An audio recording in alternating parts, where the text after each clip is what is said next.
Muy buenas gente, bienvenidos y bienvenidas a un nuevo vídeo en el canal. Este vídeo es el análisis del Manchester City contra el Fútbol Club Barcelona de esa derrota del Barça de la Champions. Dentro vídeo. A ver, voy a empezar con una reflexión que proviene de las palabras de Alexia Putellas y bueno, yo creo que también la tónica de Pere Romeu y Aitana Bonmatí en ese postpartido donde dijeron que de las derrotas se aprende. De las derrotas se aprende y de las derrotas no solo aprenden en ellas, sino también debe aprender la afición. Um, no quiero sonar crítica y no quiero sonar tampoco muy cuquista, no quiero sonar Mr. Wonderful, así que voy a intentar tener un tono intermedio para este análisis.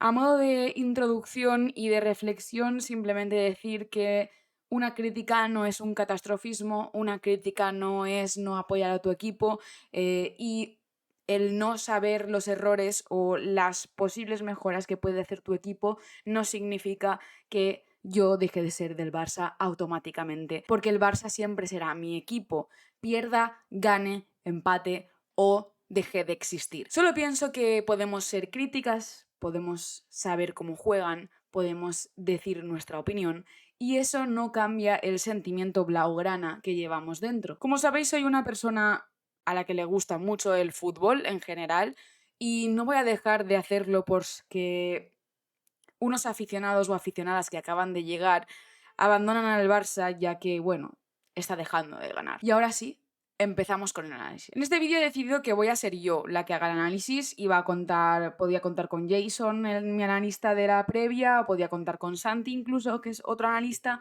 pero creo que esta vez estaría muy bien que yo diera la cara en ese sentido, ya que va a ser más mi opinión que mi análisis. Primero que nada, el 11 de Pere Romeu, lo pongo también con el del Manchester City para que lo podáis comparar. No fue un 11 raro, lo único que puede ser así un poco más molesto en cierto sentido es esa posición de Alexia como extremo, ya que pierdes a Alexia en el centro del campo y es una de las cosas que a mí menos me gusta. Esto ya es a título personal, sinceramente.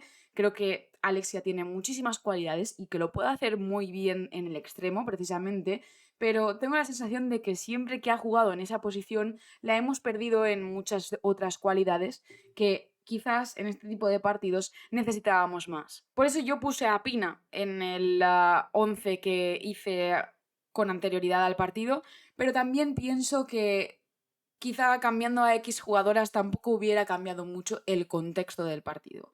Y ahora os explico por qué. Me sorprende que a las jugadoras, en especial a Aitana Bonmatí, que es quien hizo las declaraciones post partido, les sorprendiera la presión alta del Manchester City cuando yo, que no soy nadie y que no tengo los medios que tiene el Barça para esto, sabía que el Manchester City hacía esta presión alta y que era una de las bazas que al Barça más le podía entorpecer. De hecho, así lo dijimos en la previa con el análisis que nos hizo Jason también. Quizá esto es lo que más me preocupa, que luego al postpartido digan que esto lo sabían, pero que no habían hecho nada para contrarrestarlo, es decir, sabían de los puntos fuertes del Manchester City como era esta presión alta y sin embargo tú no ves ningún tipo de intensidad por parte del Barça para cambiar las tornas y aprovechar los posibles errores que pueda tener el City de esa presión alta, que los tuvo, pero no fueron aprovechados y tampoco fueron suficientes errores. Eso también hay que romper una lanza a favor del City y decirle, oye, vosotras jugasteis muy bien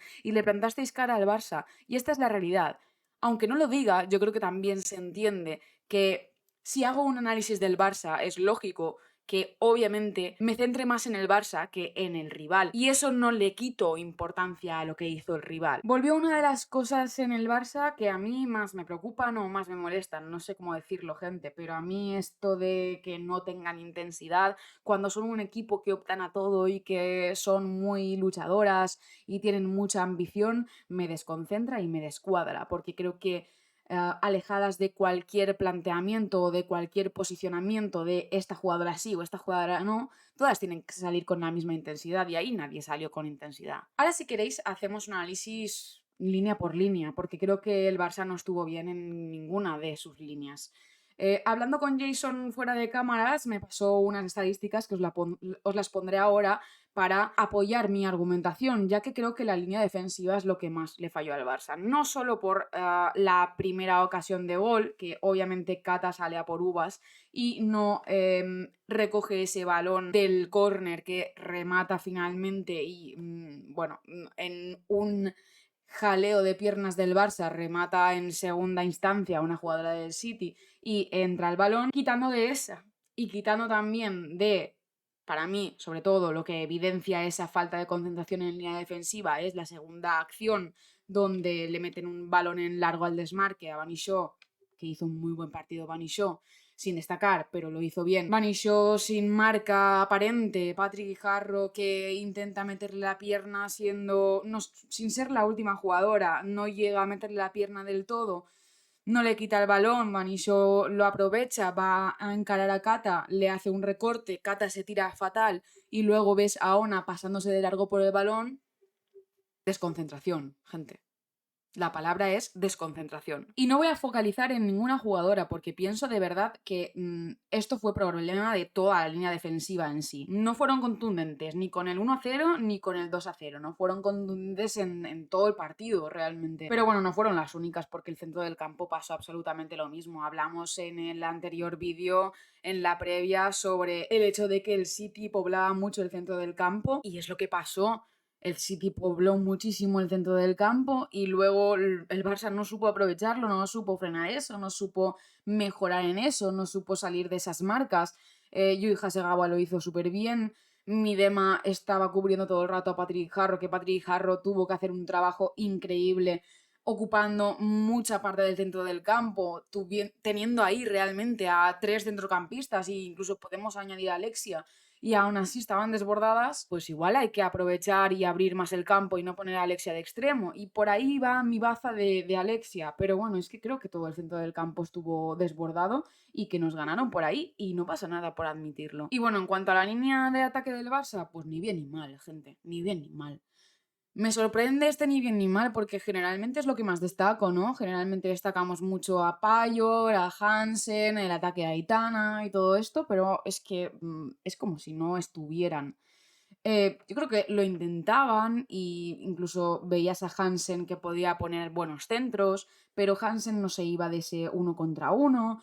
Payor tampoco aprovechaba las pocas oportunidades que le llegaban o incluso los pocos desmarques que le ofrecían, que veíamos que en la previa que es una de las cosas que podía beneficiarnos el hecho de que Payor se desmarcara tan bien y le ganara la espalda a las centrales del Manchester City, pero es que yo creo que ni lo intentamos tan siquiera, y en la que lo intentábamos las defensas del Manchester City estaban muy centradas y sabían perfectamente a lo que jugábamos. Mención especial para Laia Aleixandri porque creo que hizo de sus mejores partidos y que cuando quiera puede volver al Barça. Y sobre todo algo que no hicimos nosotras y que el City hizo a la perfección son las ayudas defensivas. Tú veías el ataque del Barça y eran 2 jugadoras las que iban a quitarle el balón a Hansen, a Alexia o a cualquiera que atacara en ese momento en su área, y me parece que esto no fuimos tan precisas nosotras y hay que apuntarlo y hay que saber mejorar eso porque por suerte son de los primeros partidos. Y luego otra cosa que no me gustó son los cambios de Pera Romeo. No entendí estos cambios tan tarde, no entendí tampoco los cambios. Para mí fueron unos cambios a destiempo, cambios bien algunos porque eran posición por posición, otros que no entendí porque creo que no cambiaban para nada la tónica del partido, y es un partido en el que obviamente pues un 2-0 pues probablemente ya no lo puedas cambiar teniendo en cuenta el tiempo que te quedaba, pero oye, irte con un 2-1 y ya con la diferencia de goles pues hacer algo, ¿no? Y ya para finalizar, es verdad que hay un error arbitral en el que te puede cambiar el partido porque puede ser el 1-1. Y ese gol, pues bueno, esa posibilidad de gol se anula por un fuera de juego que evidentemente pues no es, pero tampoco le echaría la culpa al arbitraje en este sentido porque creo que quitando de este error, pues el arbitraje estuvo de 9 y no veo necesidad de poner el foco en el arbitraje cuando realmente el Barça no supo salir de ese atolladero en el que le había metido el Manchester City. Así que 2-0, gente. No es tanto el resultado, sino la sensación. Yo entiendo que puede parecer catastrófico el resultado, pero es que a mí me pudo parecer más catastrófico la sensación que dieron ellas en el partido de no saber por dónde tirar y de no saber qué estaba haciendo el rival y cómo contraatacar eso y cómo darle la vuelta a la tortilla, y es algo a lo que sí que le achaco Pera Romeu. Sigo teniéndole ahí entre comillas y entre muchas dudas, pero quiero seguir dándole esta oportunidad de duda, porque es verdad que son los primeros partidos que con Jonathan Giraldez también nos pasó, que queríamos a Luis Cortés en ese triplete que había conseguido y no le dábamos la oportunidad a Jonathan Giraldez, así que quiero esperarme un poco más y sobre todo sé que de esto van a aprender, que de esto van a sacar cosas positivas y cosas negativas y que sobre todo nunca todo es tan malo, porque obviamente es un partido de Champions, obviamente cada partido de Champions a partir de ahora va a ser una final, pero yo sé que lo van a poder sacar porque sé el talento que tienen y sé que Pera Romeo con sus más o con sus menos puede encontrar la clave del éxito. Simplemente creo que necesitan tiempo y que necesitan readaptación y sobre todo creo que necesitan ahora mismo más a un Pera Romeu motivador que a un Pera Romeu entrenador. Y esto es mi humilde opinión. Dejadme en comentarios cómo os habéis sentido con esta derrota. Espero que os haya servido este análisis o al menos que haya sido un poco terapia de grupo. Muchas gracias por verme y nos vemos en la previa, pues contra el Español, gente, en ese derbi. Muchas gracias, chao.